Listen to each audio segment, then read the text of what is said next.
Imagine, just for a second, that you wake up one morning and you realize the walls of your house are fake. Like, completely fake. Yeah, exactly. Ugh. The walls you've relied on to keep the roof over your head your entire life, they're actually just made of paper.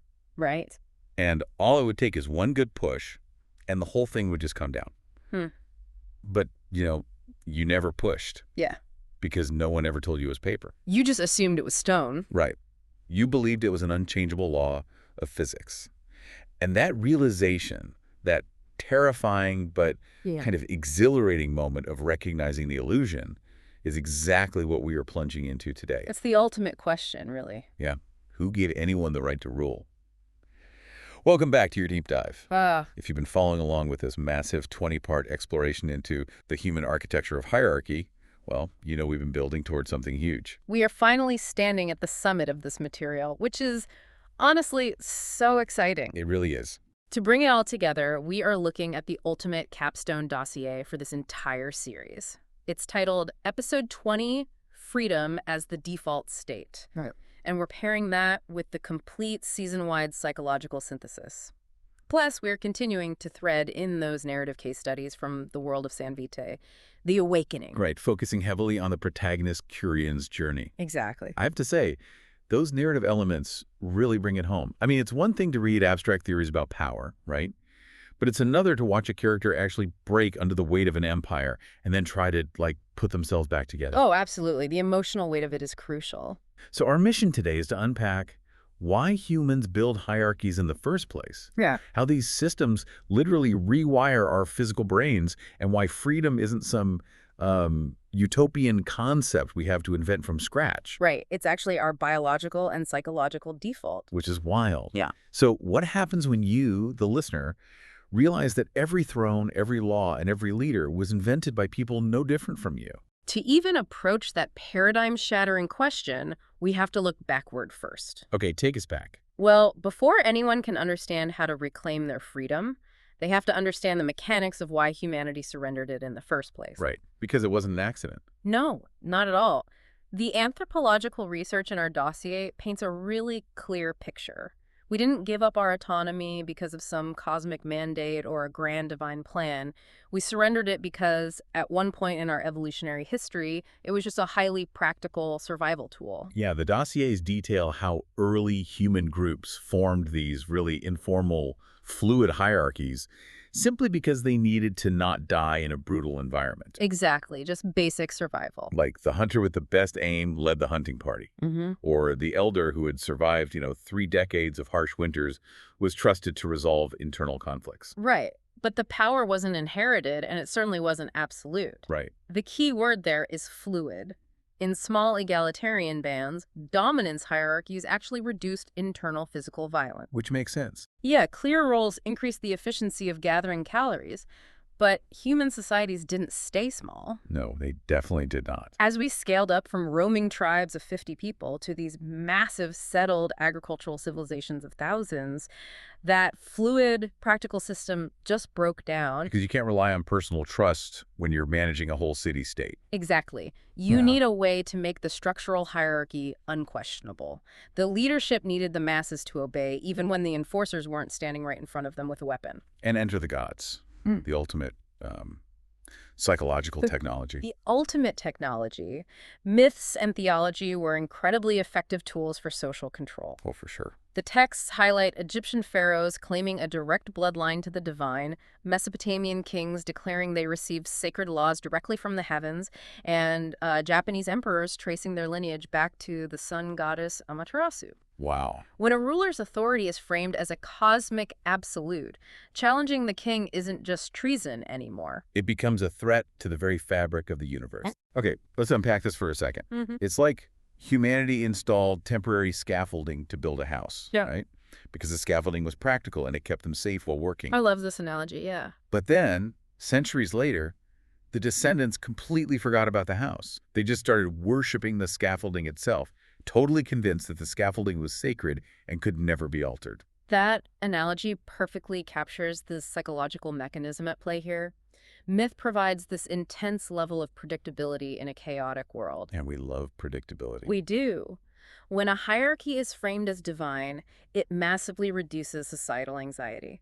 The human brain craves order, and these myths created absolute moral certainty. So obedience stopped being a reluctant calculation to avoid the sharp end of a spear. Right, it transformed into a righteous act. Deferring to authority felt like upholding the cosmos. What blows my mind is how the sources demonstrate that even when societies modernized and totally abandoned the concept of gods, they still kept the scaffolding. Oh, they clung to They it. just painted it a different color. The transition into secular hierarchies is deeply fascinating. Consider the Soviet bureaucracy detailed in the historical analysis. Right. They aggressively rejected traditional religion, but they seamlessly replaced it with a system containing ideological purity codes, brutal punishments for heresy, and leaders who function precisely like prophets of historical progress. The political party became the new priesthood. Exactly. You see the exact same thing in capitalist class systems, too. The dossiers point out how free markets often act as, like, invisible gods. Very much so. They supposedly reward the chosen and punish the unworthy, which creates this incredibly convenient moral narrative where accumulated wealth is treated as proof of virtue. Right, the invisible hand. Yeah. Or look at technocracies, where pure, unfeeling reason becomes the tyrant and basic human emotion is dismissed as a moral failing. The philosopher Feuerbach's theory runs through all these examples. He argued that humans didn't make gods in their image, they made gods in their own political interests. We project our desires for control and order into the sky, and then use that projection to justify the systems we build on the ground. This ties so beautifully into the San Vitae narrative case study. It really does. Because the Sandri ruling class, they weaponize both secular biological ideology and a mythic sense of superiority to completely dominate the humanities underclass. Right. They don't need literal gods to enforce their rule because their entire societal structure is self-justifying. The scaffolding has become the entire world for them. And the tragedy is that we worship that scaffolding for so many millennia that it crossed over from being a cultural idea into a biological reality. Wait, a biological reality? Yes. The environment we create shapes us, and over generations, these rigid artificial hierarchies started literally altering human neurobiology. Okay, this is the part of the research that honestly gave me chills. The biological architecture of power. It's intense. The sources make it clear that power is not just a social construct. It is a measurable, physical, neurochemical event happening inside the skull. Gaining power triggers a profound cascade of chemical changes. The dossiers outline how acquiring authority floods the brain's reward pathways with massive spikes of dopamine. Like a drug? Exactly like a drug. The circuitry activated is strikingly similar to what we see in clinical addiction. The brain begins to crave the validation and control that power brings. That is terrifying. But the neurological cost of this addiction is even more alarming. High-power individuals experience a literal, physical dampening of the brain's neural mirroring network. The neural mirroring network, that's the part of the brain responsible for empathy, right? It is the foundation of human connection, yes. Neural mirroring allows you to mentally simulate the emotional state of another person. Right. So when power floods the brain with dopamine and elevates a sense of self, it physically inhibits those mirroring pathways. Wait, really? It physically blocks them? Yes. The high-power individual literally loses the neural capacity to accurately perceive or understand the suffering of the people below them. Subordinates stop being viewed as complex human agents and become flattened into mere tools or obstacles. They become biologically detached from humanity. Precisely. And the neuroscience of submission, like what happens to the people at the bottom, is just as intense, but in a completely different direction. Chronic powerlessness subjects the nervous system to relentless low-grade stress. This constant state of threat floods the brain with cortisol. The stress hormone. Right. And over time, elevated cortisol physically weakens the prefrontal cortex, the exact region responsible for complex decision-making, future planning, and individual agency. Wow. When an individual is constantly subjected to rigid authority, the sheer act of making independent choices becomes neurologically exhausting. Your brain is basically too tired to rebel. Exactly. The body's survival reflex takes over. The nervous system learns to freeze and submit long before the conscious mind can even rationalize what is happening. That is wow. Obedience begins to feel like a profound relief because it offloads the cognitive burden of survival onto the authority figure. You just internalize the feeling like, I am safer when I obey. Exactly. The philosopher Foucault talked about this dynamic extensively. He showed how power is embedded in vast, invisible systems, the daily rituals, the mundane institutions, and how those structures hollow out the human soul. Right. The cruelty becomes automated. Yeah. Foucault's insight was that structural power produces violence regardless of the individual character of whoever sits at the top. Which is perfectly mirrored in our San Vitae narrative. The Santary's literal biological immortality is a brilliant metaphor for this neurobiological decay. Oh, I see that now. Yeah, they possess ageless youth, but they have been in absolute power for so long that their neural mirroring is entirely gone. There is absolutely no humanity left inside them to enjoy their eternal lives. Power without consequence operates like a degenerative sickness. But wait, this raises a deeply terrifying question for anyone listening. Let's hear it. If power neurochemically kills our empathy, and chronic submission neurochemically destroys our ability to make independent choices, are we just biologically doomed? Oh. Like, are humans hardwired to eventually become either a tyrant or a broken subordinate? How do you break a cycle that has fundamentally altered your own nervous system? That question is the pivot point of the entire synthesis document. Okay, good. So there is a way out. There is. Escaping the biological trap of hierarchy cannot be achieved through comfort or, incremental policy changes. The mechanism for breaking the hardwiring happens at the precise moment the system pushes an individual to their absolute breaking point. Right. You escape the trap by moving deliberately through trauma to achieve what psychologists call self-authorship. Let's trace that path, because the overarching psychological arc laid out in the season's synthesis document charts a very specific progression. That does. Trauma forces an identity fracture. That fracture leads to a true understanding of power. Understanding power opens the door to radical love, and that love culminates in transcendence.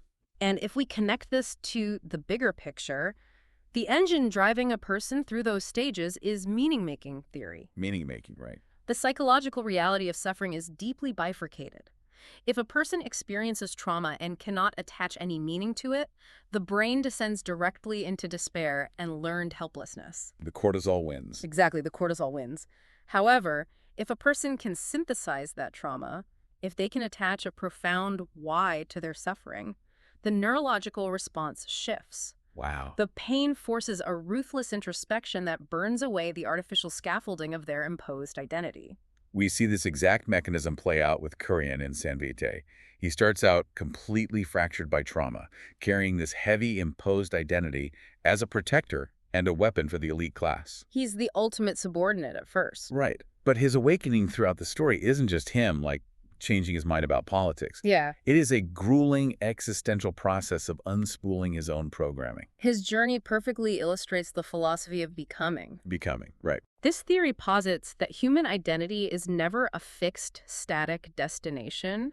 You are not defined by the trauma that happened to you, nor are you defined by the role the hierarchy assigned you. You are defined entirely by what you choose to become in the aftermath. I love that. And connecting this back to the broader historical context, this psychological reality completely dismantles the oldest philosophies of control that have dominated human civilization. You're talking about the classical justifications for tyranny, like Plato and Hobbes. Exactly.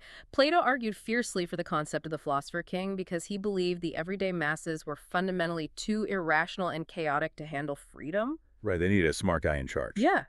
And centuries later, Thomas Hobbes wrote Leviathan, arguing that the baseline state of human nature is so violent, fearful, and selfish that we must surrender our autonomy to an absolute terrifying sovereign just to avoid tearing each other apart. Which is such a bleak view of humanity. It is. Both of these foundational philosophies rely on the premise that humans are inherently too weak for freedom and require top-down, imposed order to survive. But the clinical research we are looking at proves that the imposed order is actually the very thing making us weak. Yes? The systemic control is what floods the brain with cortisol and weakens the prefrontal cortex. It's a massive societal self-fulfilling prophecy. That's exactly what it is. The hierarchy breaks your legs and then points at you and says, look how weak you are. You desperately need this crutch I'm selling you. The system engineers the exact fragility it claims to protect us from. But once an individual survives the collapse of their imposed identity, once they engage in that meaning-making process and reclaim their prefrontal agency, they discover the central thesis outlined in the Episode 20 dossier. The crescendo of the entire 20-part series. The truth that restriction is a lie. Every hierarchy in human history points to the darkness and claims that without them there is only chaos. but the psychological and neurological research proves the exact opposite. So what is the truth? Restriction, which is meticulously maintained through fear, daily ritual, and the threat of punishment, is a highly artificial, energetically expensive state to maintain. Okay. Freedom is our actual biological and psychological baseline. Which sounds incredibly counterintuitive at first glance. It does, I know. Most people would assume that absolute freedom means a lack of rules, which would lead to overwhelming stress. But the text argues that freedom is profoundly stabilizing for the human mind. It really is. When individuals possess genuine autonomy, it dramatically reduces their baseline anxiety. The nervous system can finally downregulate because it is no longer constantly bracing for arbitrary threats from an authority figure above them. Exactly. Our neurobiology is fundamentally wired for exploration, curiosity, and agency. We are not wired to sit in a cubicle waiting for a manager to issue orders. Autonomy generates internal coherence. When people feel capable, responsible, and self-directed, they do not descend into violent anarchy. The data shows they actually build much healthier, far more cooperative communities. Because they have to rely on each other. Right. Mutual horizontal respect naturally replaces forced vertical compliance. Wait, here's where it gets really interesting. Because earlier in the philosophical sources, we looked at existentialists like Jean-Paul Sartre alongside Hobbes. Yes, Sartre is a great counterpoint. And Sartre famously warned that freedom is terrifying. He stated that human beings are condemned to be free because recognizing your own autonomy brings this crushing, inescapable weight of responsibility. It's a heavy burden. So how can freedom be relaxing to the nervous system if it forces you to figure out literally every aspect of your existence on your own? Highlighting that tension is crucial here. When the sources describe freedom as stabilizing, they are absolutely not saying freedom is easy, comfortable, or, passively relaxing. Right. Sartre was entirely correct. The vertigo of infinite choice generates its own form of anxiety, but we have to draw a massive distinction between the anxiety of authorship and the anxiety of subjugation. The anxiety of authorship. That is a brilliant way to frame it. True freedom is never the absence of structure. It is the presence of self-chosen structure. Self-chosen. Yes. When you live under an oppressive hierarchy, your anxiety is rooted in helplessness. The terror of knowing someone else controls your fate. Yeah. But when you are sovereign, your anxiety is rooted in responsibility, the weight of knowing you control your own fate. Freedom is an immense burden, but it is a burden that integrates the psyche and makes you whole. That makes so much sense. As the Stoics and the existentialists repeatedly noted, meaning cannot be inherited from a king or a corporation. It must be actively created. Meaning must be created, not inherited. That hits so hard. Because if freedom is our natural baseline, and all of these rigid hierarchies are just invented stories we've been telling ourselves since we gathered around the very first campfires, right? How do we actually rewrite the story for ourselves today? Like, how does a person listening to this begin the process of unspooling their own programming? The Episode 20 finale dossier transitions from theory to highly actionable mechanics for achieving individual sovereignty. Okay, let's hear them. It frames freedom as a daily internal practice rather than, a political destination you arrive at. The first mechanic is the ruthless questioning of inherited truths. Yeah. An individual must look at their core beliefs and ask, who materially benefits if I continue to believe this? So if you genuinely believe that grinding out 80-hour work weeks for a multinational corporation makes you a virtuous, worthy person, you have to stop and analyze who is actually profiting from your exhaustion. Precisely. It's usually not you. Right. The second mechanic is the active rejection of imposed identities. You have to trace your self-image back to its origin point and ask, who told me I had to be this? Like tracking the source code. Yeah.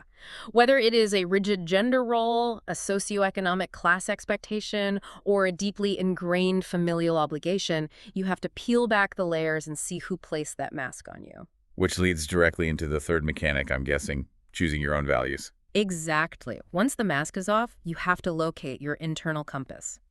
Not the behaviors your culture praises with dopamine-inducing social media likes, but the values that feel authentically yours. Even when they are entirely unrewarded by the society around you. Especially then. Yeah. And the final, heaviest mechanic, accepting the absolute weight of responsibility. If you strip away the scaffolding, choose your own values, and become the author of your own life, you fully own the consequences of your actions. There's no one left to blame. Right. You can never again retreat into the comfort of saying, I was just following orders, or that is just the way the world works. Because no hierarchy is sacred. None of them. Not the ancient kings, not the high priests, not the modern nation states, and certainly not the political ideologies demanding your loyalty. They are all just paper walls.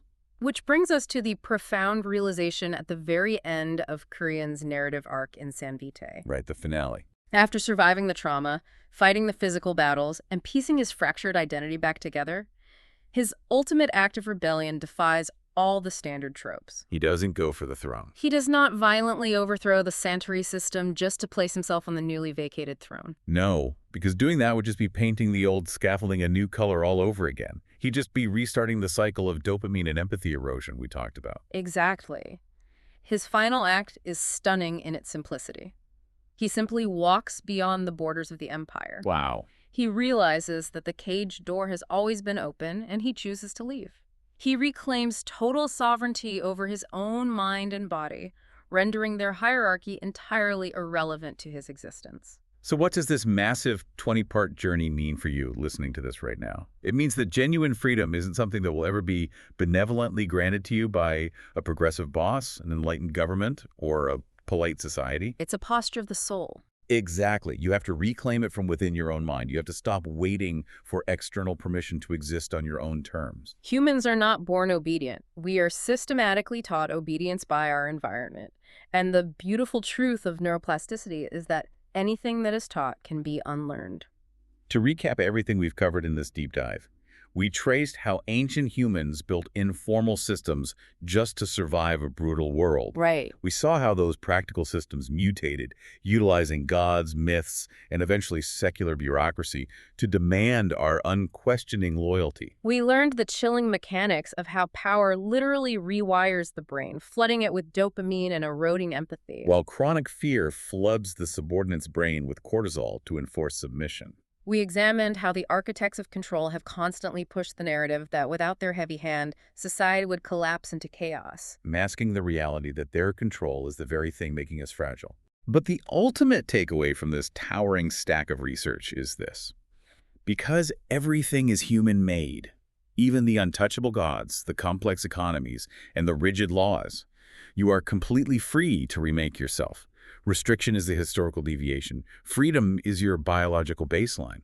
You are the ultimate author of your own life. It is an incredibly empowering place to conclude the synthesis.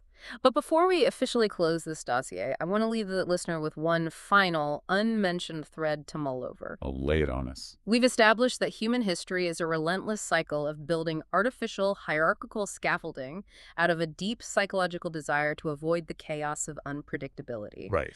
And we've established that our true default state is self-authored freedom, which carries the profoundly exhausting burden of constant choice. The anxiety of authorship, like we said. So what happens to the human mind right now today as we increasingly hand over our daily choices, our media diets, our financial decisions, and even our moral and creative judgments to artificial intelligence algorithms? Oh, wow. If the human nervous system naturally craves predictability and subtly shrinks away from the heavy burden of infinite choice, are we currently willingly building the most invisible, perfect hierarchy in all of human history? A system that never needs to threaten us with physical violence or divine hellfire or economic poverty because it simply predicts exactly what we want and seamlessly provides it. We are building a gilded cage where the dopamine flows so perfectly we don't even know we're in a cage at all. The ultimate invisible scaffolding. That is deeply unsettling. And if that is the case, how will you choose to walk beyond that system? And realize the walls are still just made of paper. We will leave you with that thought. Keep pushing on the walls.